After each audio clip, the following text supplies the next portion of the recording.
freedom Fury of of the everything, as long Kings. as it's, yeah. What? What's going on? Oh, he was yelling at me. I'm annoyed at Nick because Nick always refers to the Dubai title instead of the actual title. Just call it Shazam, and you're like, let's call it Fury of the Kings because everyone knows what the fuck I'm talking about. Jeez. Okay. Well, Rufio. Jammer managed to earlier be in great frame and then keeps moving. The funny part is just how much your face like dips below. Here you go. Like here you go. No. Here you go, you little sappy bitch. I'm here. You always just look like the chin up whenever you. It is what it is. I give up on trying to crop it. Yeah. You guys ready? Yeah. Let's do it.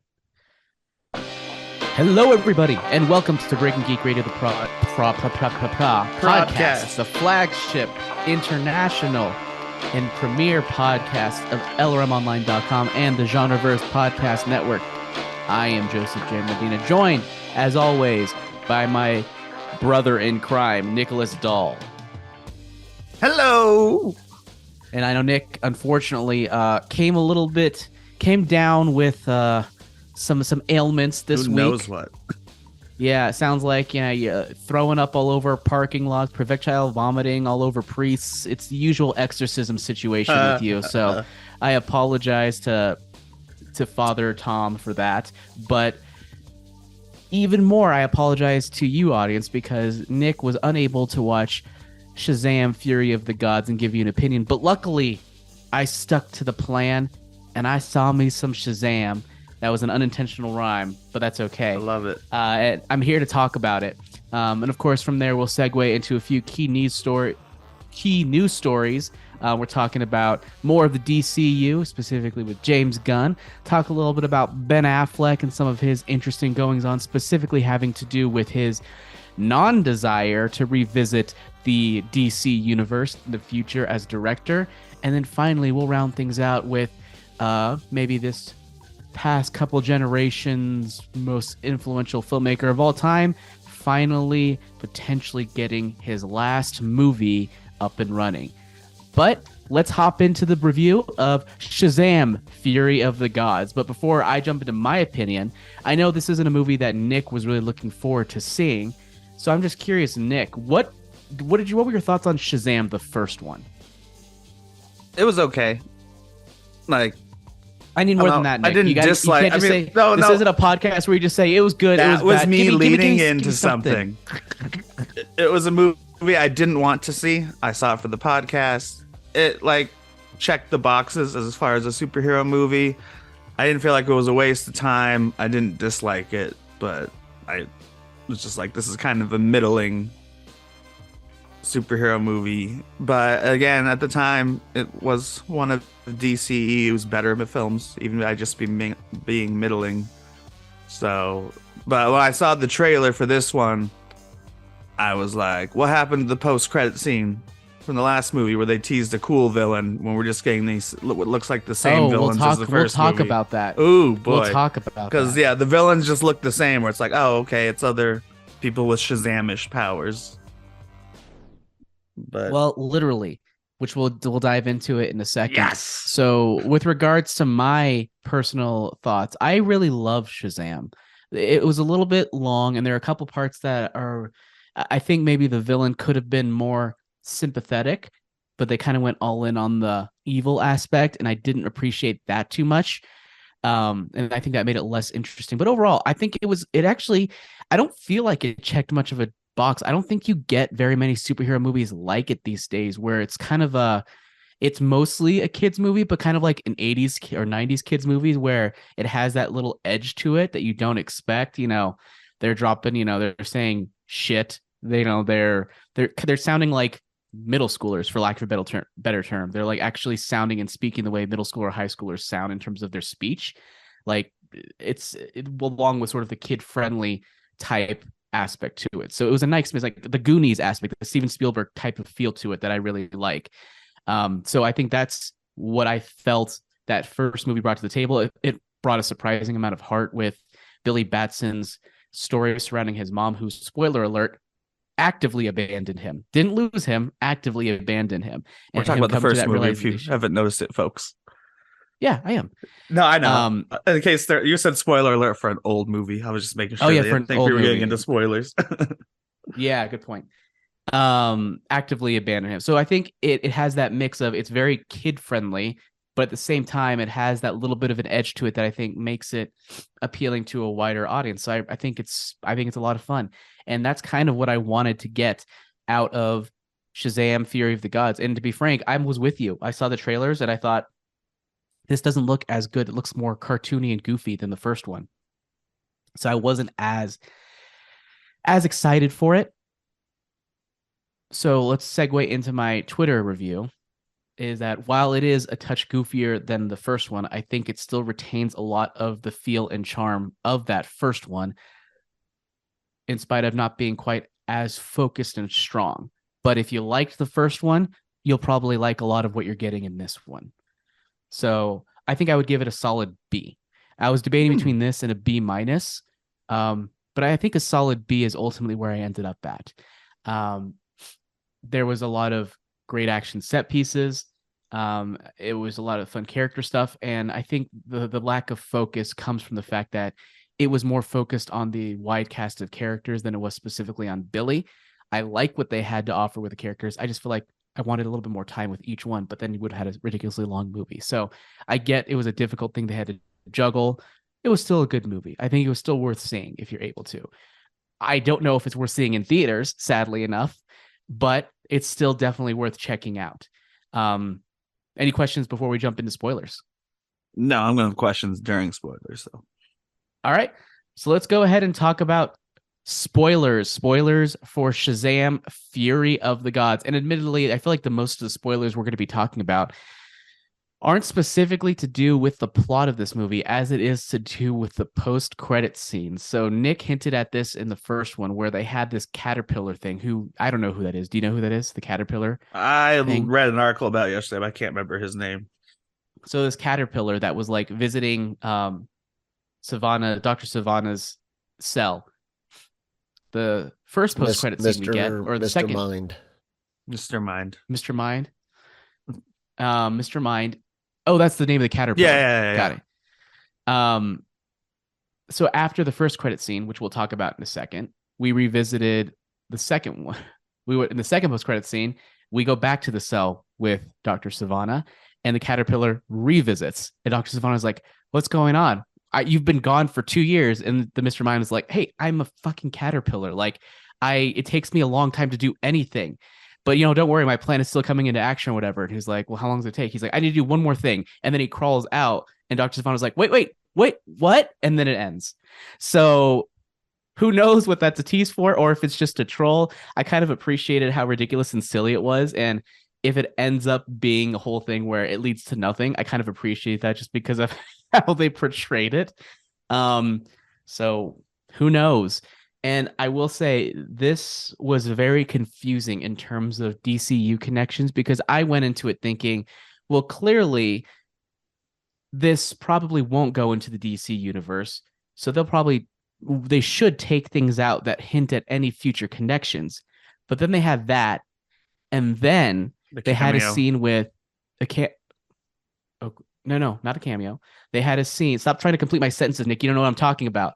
They had a scene with Harcourt and what's that guy's name? Farinema, the bigger guy from Economist. It sounds like Economy is all I remember. So yeah, it's like, Economist. It's more complicated than that. But well, they're walking through the forest and they're talking about recruiting Shazam, and then they come across Shazam in the forest, and they're like, "Hey, do you want to join the Justice?" He's like, "Yes, I do." And then they're like, "Oh, okay, great. Well, welcome to the Justice Society." He's like, wait. Is that different from the Justice League? And she's like, "Yes, because that's how words work. It's a different thing." And then he kind of economists. And then he decides, it sounds like he's like, no, I'm good. And they kind of walk off afterwards. But I'm like, what does this mean? Is Economist going through and just gathering people, like rounding them up to survive the DCU reboot? Like, I don't understand what's happening with these post-credit scenes, or if they're just leaving them in and saying, whatever, just go through with it. It doesn't matter. I don't know. What do you think based on hearing this? I don't know. I read an article in the afternoon yesterday before I went where it was like basically it was mostly an opinion piece where it's like, why should you even see these movies? And the person had seen Shazam who wrote that it. thought. No, but that was the point was you should see them. The person decided it was just a misleading title because they're like, well, just take it as a movie, which Shazam can stand alone. Just take it as a good superhero movie. But at the same time, it mentioned what you're talking about. Where it's like it's very confusing whether anything in this movie is leading anywhere. Like, yeah, it is. And I will say, I do say I resent that idea where it's just like, I shouldn't even watch these movies because it doesn't matter. I'm like, bitch, back in the 90s, we used to watch movies and it's okay that it didn't lead to something else. We're allowed to enjoy a movie for being a movie. Hell, we watched movies that set up sequels that didn't go anywhere, like Super Mario Brothers. I mean, we still do that. Yeah. We still do that. But I think it's okay to watch a movie and appreciate it for what it is rather than how it connects to anything. And I think both Shazam and Shazam 2 do a good job of relatively standing alone. Yeah, and it's just still confusing. I think if it does gross enough money, they would bring Shazam back. But yeah, I know. That's why I said it in the past tense, even though it hasn't really come out yet. Well, it has come out, but you know what I mean? It's not Friday night yet. But yeah, it's just like, yeah, it seems like that because even the article was like, yeah, we know Peacemaker and, Amanda Waller's team are continuing into, which is why it feels like if it wasn't for the fact that Black Adam was so publicly canceled, it would just feel like Harcourt and economists are going around and just like saving people. They're basically like gathering an arc to, survive the flood of the reboot of the DC universe and bringing all of those people into the new DCU. So I don't know. Who knows? It's interesting that they kept it in, though. And they said Justice Society? Because I would love to see Hawkman survive the purge. I would love to see Hawkman, too. He was great in that movie. Yeah. I enjoyed, like, Black Adam wasn't amazing, but I love the Justice Society in it. Yeah, I was surprised at how fun it was. I was like, oh, I'm having a good time watching this movie. I don't mind it. I think Black Adam was probably the weakest part of it. Yes, but the whole world should have been called Justice Society. But I have a question then, because it was spoiled in a gosh darn, I'll just say it, goddamn TV spot, not even TV spot, YouTube spot that I couldn't skip to watch while I was trying to watch on YouTube. That Wonder Woman is in this film. That's cruel. Yes, she is. I was like, when I was going to go, I was like, they spoiled probably the part of the movie I would have enjoyed or been surprised by the most. How does she? Is it more than a cameo? Does she like show up after the fight? Because it looks like it's a cameo. Okay, it looks like she could even be fighting with them based on the teaser. She was not fighting with them. Okay. No, it was probably about 3 to 5 minute scene. Like it was a substantial cameo, but it was a cameo. And it was funny because they definitely played off this whole thing. So there are a couple different scenes where Wonder Woman is shown in like a dream sequence and they cut her off there, kind of like like the first movie. Yeah. And they leaned in hard into her appearance in this one because when they showed her, they like whoosh, they did like a whip pan and they zoomed in and they still cut her off the neck and then it would slow in and then boom to her face and then the music went like unnecessarily like loud and boisterous, like obnoxiously so, like clearly it was like a huge joke. That is the worst superhero theme in existence. I disagree. I love it. Music is. It's better than her. It is an affront in Justice League. It's better than that auditory one. You're wrong. Senses. How does it feel to be so wrong, Kyle? I wouldn't know. I wouldn't know. Oh, touche. But I love that theme. I love it way more than her Justice League theme, which is just like the and they repeat it way too much. Whale noises. But I was hoping to get okay, and that makes it even more. I don't know. I felt like that would make it even more confusing, and obviously the marketing turned to that because they're like, "Shit, we have a flop on our hands. What can we do? Let's show a Justice League member."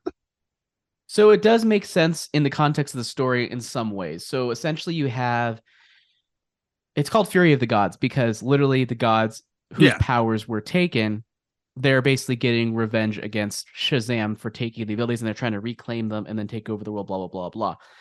And then something to do with at the very end, the staff that wielded their power, because basically all of the gods are now gone, there's no more power there. The old and then gods. Wonder Woman showed up, was like, not all gods are dead. And then she showed up and that music part happened. And she was able to restore power to the staff. Okay. No, I'm not saying it didn't make sense. I was showing that in the TV spot was obviously a desperate, like.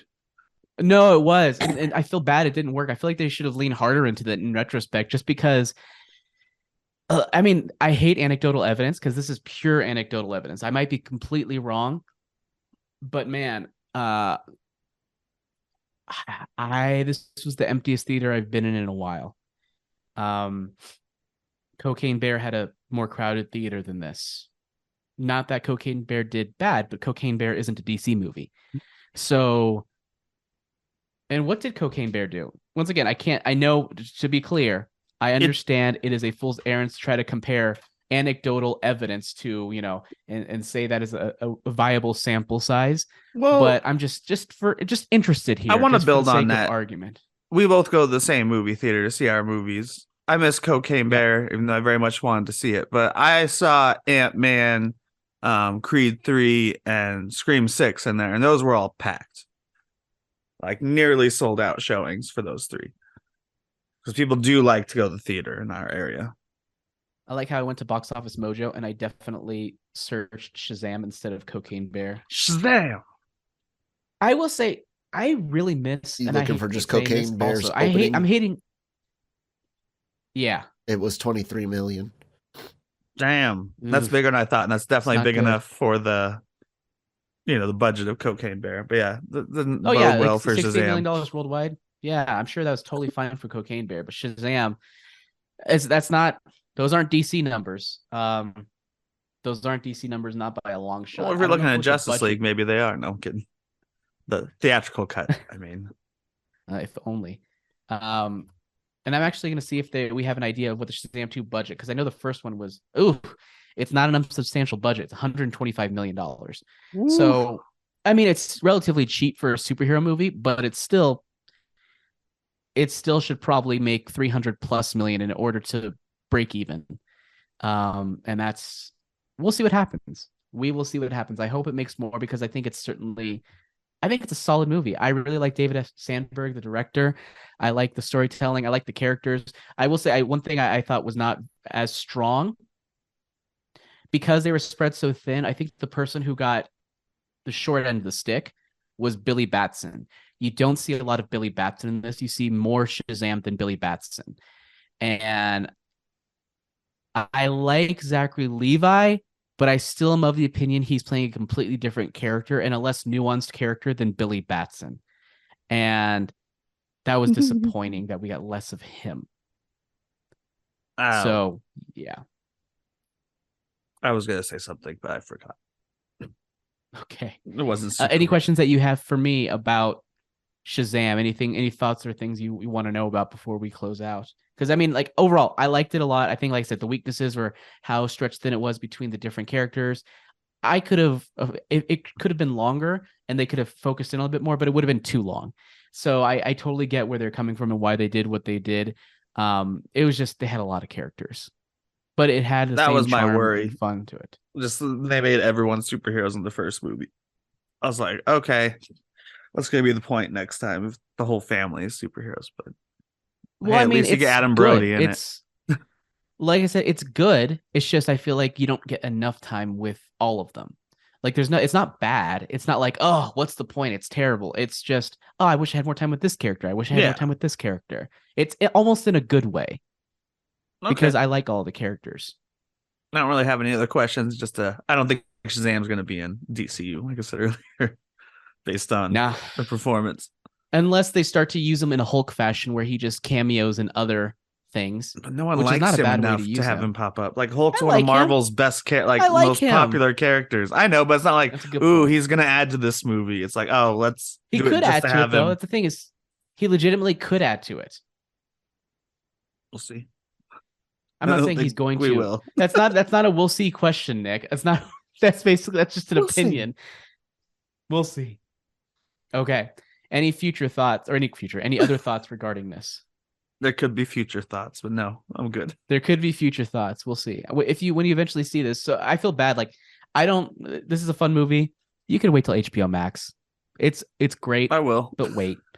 It's great, but wait. There you go, Kyle. Title. Shazam 2. It's great, but wait. That's a terrible title. Don't go with that. Let's jump ahead into the future of the DC universe. I'm talking about the James Gunn verse. It's not called that.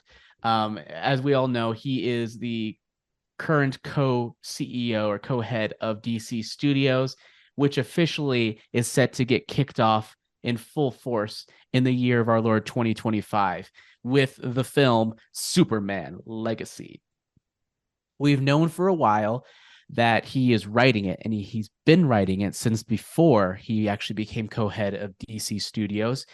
And we're all just kind of waiting. And it was pretty much assumed that there's a high likelihood that he'll probably be directing the film, but it wasn't confirmed.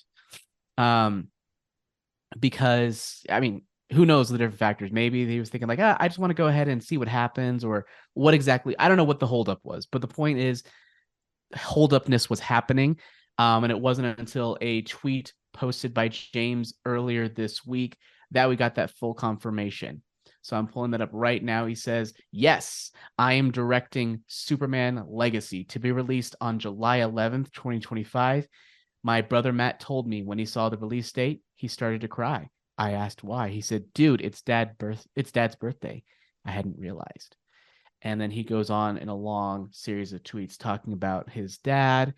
Anyways, 3 he years continues ago. to say, it has been a long road to this point. I was offered Superman years ago. I initially said no because I didn't have a way in that felt unique and fun and emotional that gave Superman the dignity he deserved. If you recall, this is back when he was offered, hey, James Gunn, I know those Disney folks, they really did you dirty, so we'll do you good here. Do whatever you want here at DC. You could do Superman. He's like, nah, I'll have the Suicide Squad. Anyways, he says, then a bit less than a year ago, I saw a way in many ways centering around Superman's heritage, how both his aristocratic Kryptonian parents and his Kansas farmer parents inform who he is and the choices he makes. So I chose to finally take on the writing the script, but I was hesitant to direct, despite the constant pestering by Peter Safran and others to commit. Sorry, Peter. Just because I write something doesn't mean I feel it in my bones, visually and emotionally, enough to spend over 2 years directing it, especially not something of this magnitude. But the long and short of it is, I love this script, and I'm incredibly excited as we begin this journey. # up and away.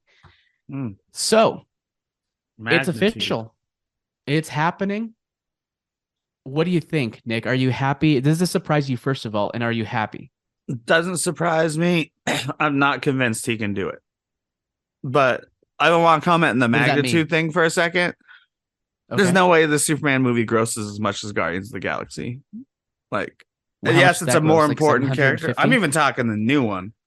The new one's going to be Marvel's breakout, where it's like people who haven't been to the theater since Endgame, like most of the people I know, are going to come out and see Guardians because it's a legacy franchise. I don't know, man. Superman's a pretty big character. Yeah, but that's why he's saying as far as magnitude, and it could be big, but he's saying, yeah, like this is a very important character, whereas the Guardians and the Suicide Squad are, aside from the first Suicide Squad movie, are very comic specific, and most people have never heard of them. But I'm not sure. Did he direct Brightburn or just No, he did not direct Brightburn. He produced it, because he's only done horror and extreme comedy. Like, I just don't. Yes, a director can evolve, but he's done nothing that I've seen that would convince me he's not. And this is what all the fans been worried about forever. I'm not as worried that someone can evolve, but he hasn't done anything that feels Superman-y. That make like, what does Superman feel like to you? Not full of dick jokes or horrifying. It doesn't scenes. have to be. It's possible not to just have dick jokes. People like to pigeonhole things. Oh, he's only said the word dick, so that means that he can only say the word dick moving forward. That's what I'm saying. Like, I think he can evolve, but a lot of fans are like, where they're like, don't let him touch this franchise. Think he can or evolve. This I think he's. Here's a thing. Like, Superman shouldn't be funny. Hold on. Oh my God, Nick. Let me finish. I think people like look at the surface level of his stories and say, oh, he makes, goofy jokes. And they don't realize that his movies have really solid undercarriage to them. They have the backbone of an amazing story, not just heart, but like literally it's built on, character arcs and motivations and this and that. That's what matters. All the surface stuff is just surface stuff. And I think enough people just don't understand that. Like, he understands story. He got me to care about Peacemaker. Yeah, I was gonna say, like, Peacemaker's a good example. Seriously, Peacemaker is an amazing example. Like, I remember being like, I do not care about Peacemaker. And I was hooked within the first, that opening scene was funny, but the scene that really drew me in was watching Peacemaker break into his own mobile home and just kind of sitting there depressed. Like, you realize it's all about a broken man who aggrandizes himself, but there's a deep layer of insecurity there. And it all comes back to what these motivations are. It all comes back to what makes a person tick. And the other stuff can be rearranged. And he may be inclined to go a specific direction with his style, but he also has a deep respect and understanding for what these characters need to be in order to attract its fans. So I think people shouldn't underestimate that. Okay, fair enough. He can definitely handle it. I don't know how you can make me care about Superman again, but we'll see what the trailer looks like. And obviously, again, I'll see the start to the DCU. Man of Steel was good. Otherwise, I never have cared about Superman. Plus, because I'm with you. I was going to say, who would have ever thought a couple of brothers doing TV shows would deliver The Winter Soldier and then go on to deliver Infinity War and Endgame. Still the best Marvel movie to date. Endgame is so good. I just watched it yesterday again. To be fair, their first movie was You Mean Dupree, which is very much like Winter Soldier. I'm joking. I was proving Kyle's point further. Yeah, there's room in Hollywood for everyone to evolve. I think he knows.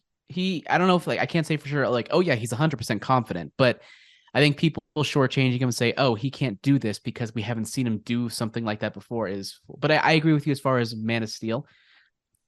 I don't like Superman as a character very much. It is a flaw of mine. People go like, oh, he's inspirational. And then I'm like, I don't read or watch things go like, oh, I want to aspire to that. I don't watch things for that. I watch things that have interesting conflict. And to me, Superman has interesting conflict inherently because he is an alien, he is overpowered, and people are super untrustworthy or untrusting and wouldn't want to cooperate with someone like him. And to be fair, somebody who grew up in Kansas, super strong, probably as a jock, would be an asshole. Like, I'm sorry. He would be an asshole. He would be Homelander. Like, it's just really people. I don't know. I look at Superman and I see like his standard interpretation is boring and unrealistic, and I don't like aspirational media. The views of Breaking Geek Radio, the podcast on Kansas, are not the views of the entire channel. Just want to. My point is, small town guy on AVR squared. We buff, like you. Big buff, small town America, and being the strongest, best looking, most athletic guy in small town America is not conducive to somebody who cares for mankind. You sound jealous as fuck, man. Oh, I am jealous as fuck. Yeah. Well, my point is, unless it just doesn't seem realistic to me. But I'm open to the idea that maybe, something could be done. I also love Ted Lasso, right? Which is the exact opposite, which is, very much has faith in humanity. So clearly, if it's done right, I can be swayed one way or another. And I do like stories that also don't necessarily revolve around the flaw of a main character, but revolve around their ability to change people around them. Again, Ted Lasso, Wally is another example of that. Wally doesn't change. Wally changes everyone around him. Those types of stories can be pretty cool. And maybe this could be something like that. Yes, there could be internal conflict, but it could still be about the transformative nature of that would be superior human being. The perfect review for you was someone Screen Rant or whatever is like, it's Wall-E meets Ted Lasso. Yes, that's it. Wall-E meets Ted Lasso. Oh, I look forward to that review. Breaking Geek Radio, the podcast. So it's our goal to get that into the Superman Legacy blurbs back in 2025. We're shooting for the stars, gents. Okay. Any last thoughts about this before we move on? Because I think we spent too much time on it. Yeah, we spent too much. Yeah, we're good. I'm good. So while James Gunn will be, directing a future DCU movie, do you know who will not be directing a future DCU movie? That would be none other than Benjamin Affleck. Sir Benjamin, unfortunately, despite what was said in the past by James Gunn, I think he mentioned something along the lines of, oh yeah, Ben is interested in directing and we would love to have him direct. It's just a matter of the right project. I don't think he said that Ben was interested. I think he said that he was, and I'll look it up. I think he said that they were talking to him, but I don't think he says we're talking. Ben would like to direct, and we would love him to direct. But it's just the right. You could look it up. Look it up. Don't mind if you don't mind looking it up, because I'm pretty confident that's what it was, and we'll circle back to that once we dig into that. But yeah, he talked very much in depth about how much it just wasn't for him, specifically working in a big budget movie. So he talked about the fact that those stories became somewhat repetitive to me and less interesting. Yeah, I did finally figure out how to play the character of Batman, and I nailed it in the Flash for the 5 minutes I'm in there. I love that he said that part. He's finally nailed it. A lot of it's just tone. You got to figure out what's version of the person. And then he talked about, let's see here, Justice League. You could teach a seminar on all the reasons why this is not how to do it, ranging from production to bad decisions to horrible personal tragedy, and just ending with the most monstrous taste in my mouth. The genius and silver lining is that Zack Snyder eventually went to AT&T and said, look, I can get you 4 hours of content. And it's principally just all the slow motion that he shot in black and white. And one day of shooting with me and him, he was like, hey, do you want to shoot in my backyard? I was like, I think there are unions, Zach. I think we have to make a deal. But I went and did it now. I did it. And now Zack Snyder's Justice League is my highest rated movie on IMDb. Oh, I just thought that was really funny. He was like, I think they're unions. Like the AT&T part. He didn't even say Warner Brothers. He was like, no, he met with Warner Brothers owners. Oh, I didn't even think about the fact that he went over their head. That's interesting. So circling back, this is the exact tweet that James Gunn said. Met with Ben yesterday, and precisely because he wants to direct, and we want him to direct. We just have to find the right project. So yeah. Anyway, he went on to say, but I was going to direct a Batman, and Justice League made me go, I'm out. I don't ever want to do any of this ever again. I'm not suited. That was the worst experience I've ever seen in a business, which is full of some shitty experiences. It broke my heart. There was an idea of someone, Joss Whedon, coming in, like, I'll rescue you and we'll do 60 days of shooting and I'll write a whole thing around what you have. I've got the secret. And it wasn't the secret. That was hard. And I started to drink too much. I was back at the hotel in London. It was either that or jump out the window. And I thought, this isn't life. This isn't the life I want. My kids aren't here. I'm miserable. You want to go to work and find something interesting to hang on to rather than just wearing a rubber suit. And most of it, you're just standing against a computer screen going, if this nuclear waste gets loose, and that's fine. I don't condescend to put it down, but I just got to the point where I found it creatively not satisfying. Also, just you're sweaty and exhausted. And I thought, I don't want to participate in this in any way. And I don't want to squander any more my life, which I have a limited amount of. So,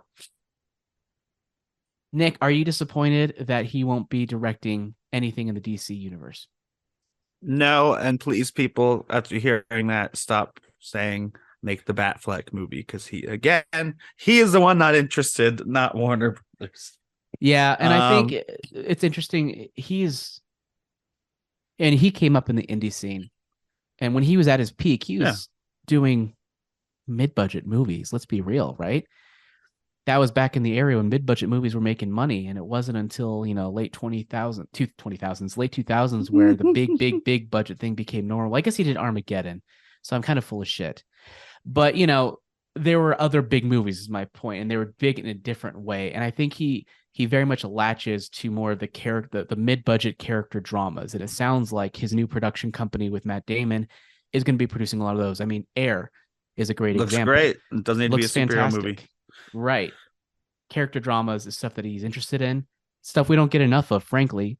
And I'm excited to see more of it. So, Nick, I'll let you finish. I apologize. Well, I was just the second thing is that the way people are sharing this article on Twitter is like, he doesn't want to work for James Gunn. And it's like, no, he didn't want to work for the old guard or be part of the Snyderverse either, as far as a director. Like, he wanted to at now first, I don't want to didn't. direct. Yeah.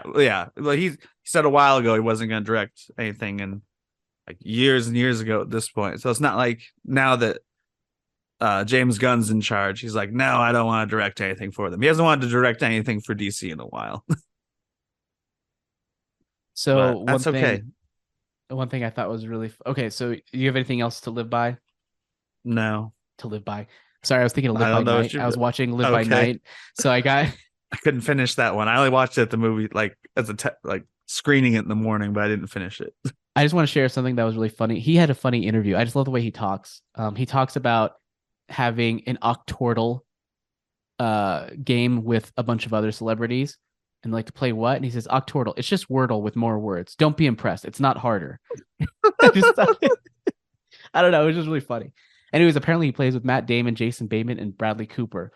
And actually the first rule of Wordle is not to talk about Wordle unless you get in 3 guesses. See here. I like his friends circle. I used to do crossword. I used to do crossword compulsively in the mornings, and I think I just got good at word games. Let's face it, going up against actors, it's not a high bar. I expected to do fairly well, so I was seriously humbled. You have to do the Wordle and the Quirtle and the Octortle and add up your score, and then whoever gets the lowest score wins for the day. It's fiercely competitive, and there's a lot of mockery and derision. So I'm in training.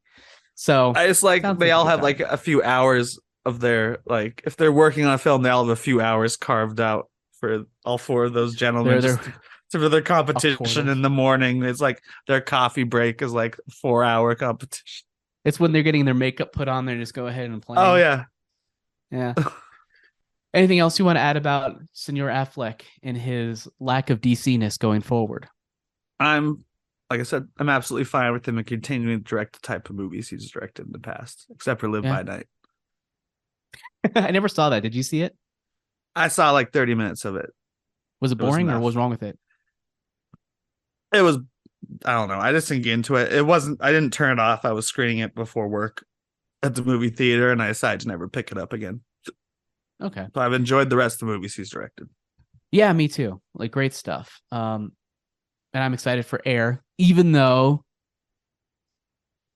Nike is terrible. But that's Jason Bateman's in it, but that's a positive.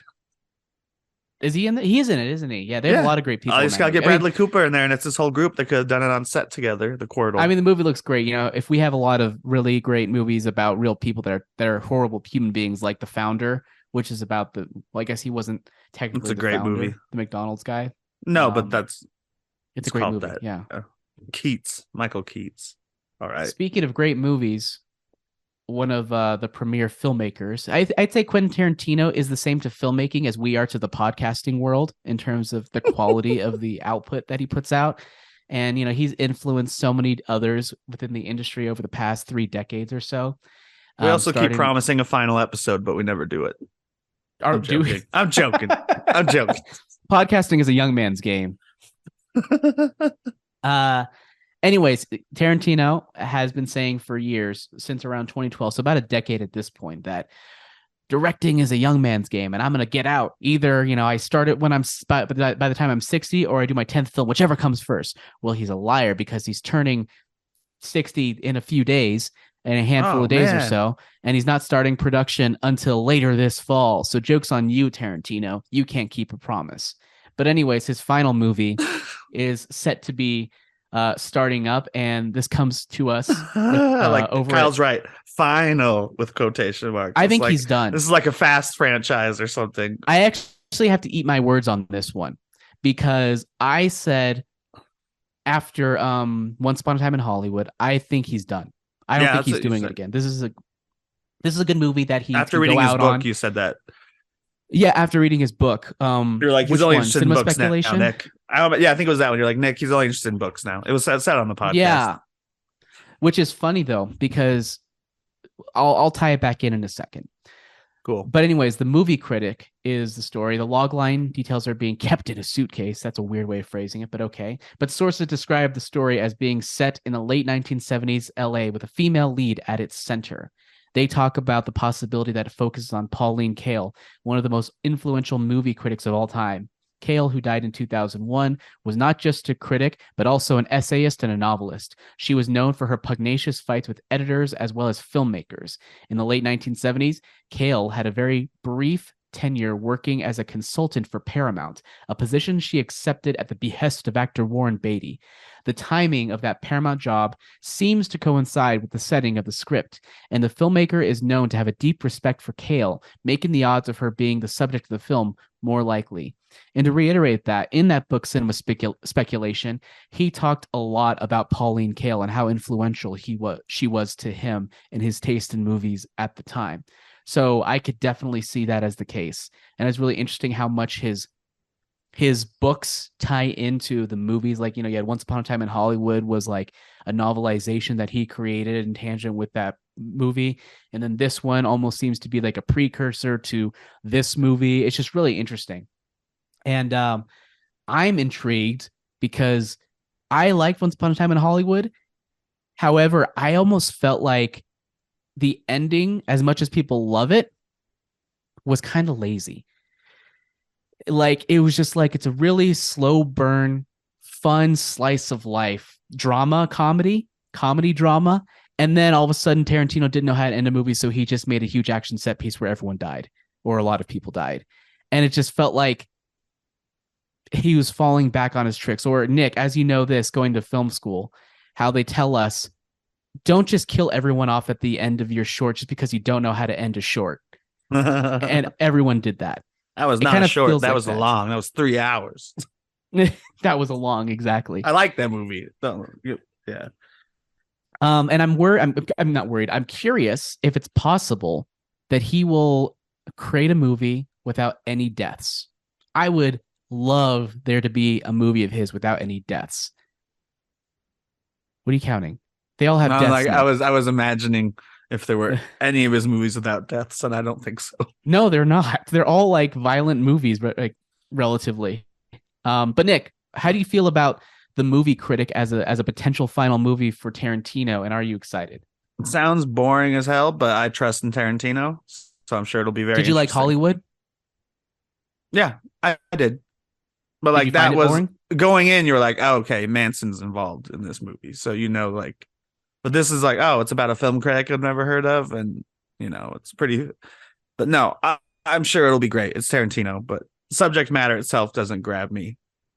Sure. But unless like he adds some weird subplot about I don't know what. Someone but I'm actually, sure it'll be good. I forgot who it was. I saw some speculation online, and I forgot what it was. About incorporating something a little bit more Tarantino-y into it, like an actual event, but I forgot what it was. So, but here, what about? Do you think this is going to be his last movie?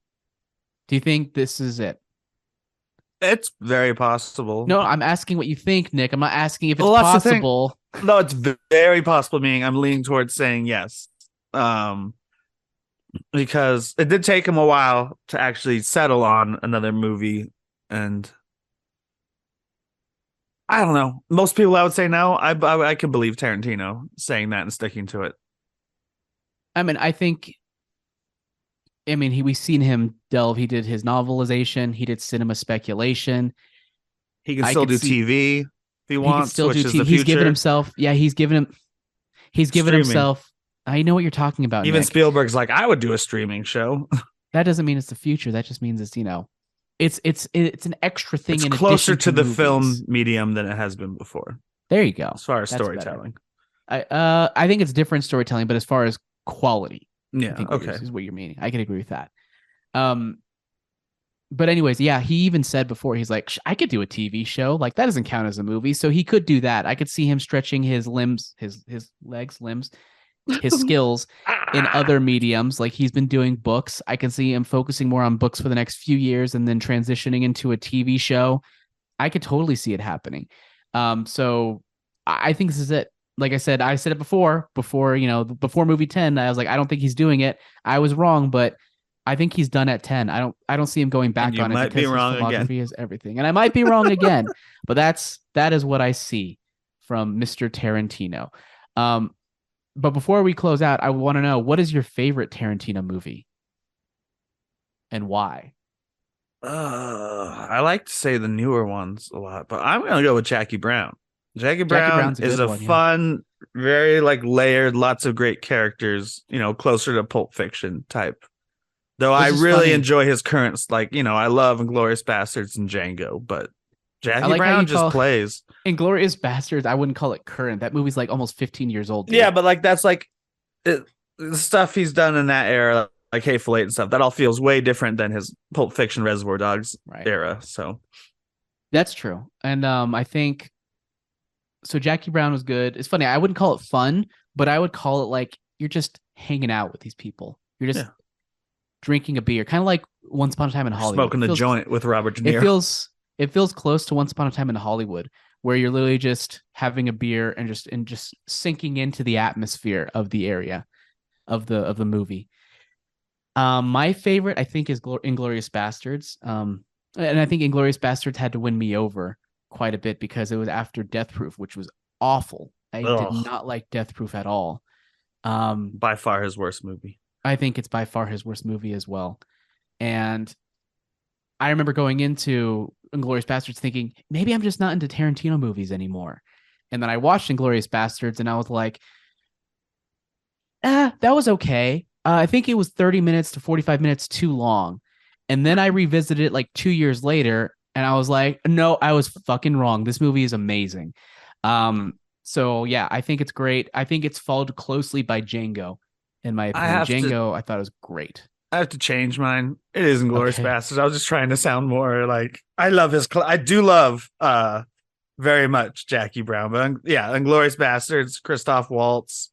He introduced the world to Christoph Waltz, Baron Zemo. I'm forgetting the actor's name for a second. Daniel Bruhl, and Michael Fassbender. So it's very. I think what you have to do is you're thinking about a movie. And just imagine Martin Scorsese sitting in a theater, and if he says cinema, then it's cinema. And if he doesn't say it, then it's not cinema. And I think Inglourious Bastards, I can imagine him saying cinema.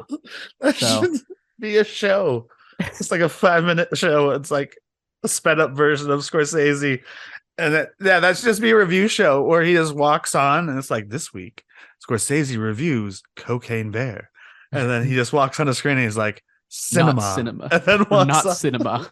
Any cinema Marvel movie, not cinema. Yeah. Love it. Kyle, just for shits and giggles, what's your favorite Tarantino movie? I was a Reservoir Dogs stan until Kill Bill came out. Then I was a Kill Bill stan until Inglourious Bastards came out. And that is the ultimate for me. I absolutely adore that film on all sorts of levels, from the direction and editing to the stories that they choose to follow, all the way up to and including the ridiculous amount of violence, which I am always a fan of violence against the bad guys from World War II. So I was quite happy to watch the Bear Jew beat the shit out of a Nazi. That was fun. I love Inglourious Bastards. I will say I've always been a little bit perplexed by one scene in particular. With Christoph Waltz's character, why did he kill Diane Kruger if he was just gonna let them go? And how much of it is just like he was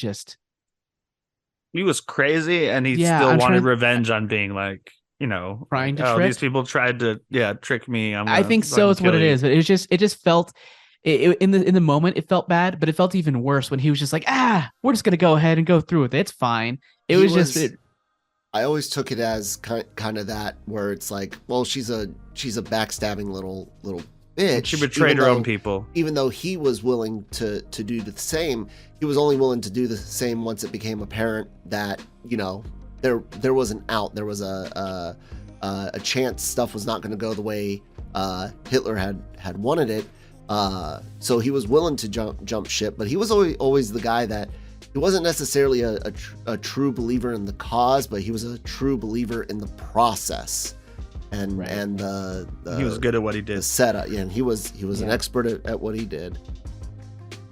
Yeah, I also think it's just more or like, I don't know. It's more loose ends.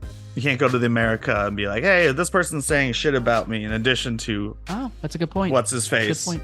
Rain. I want to call him Kylo Rain, but I know that's not right. But yeah. Well, I think that wraps it up for this episode of Breaking Geek Radio, the podcast. Everyone, thank you so much. Picard report. Good. There. Okay. Thank you so much for listening to this episode, and hopefully you enjoyed our take, or my take, on Shazam and the news in this past week. Kyle, thank you so much again for producing for us. And once again, this is not the only series or show that you can watch here on Genreverse. We have Daily Cup of Genre. We have Genre Shots, Marvel Multiverse Mayhem, the Cantina. We have... Damn it! Oh, don't tell me. Don't tell me.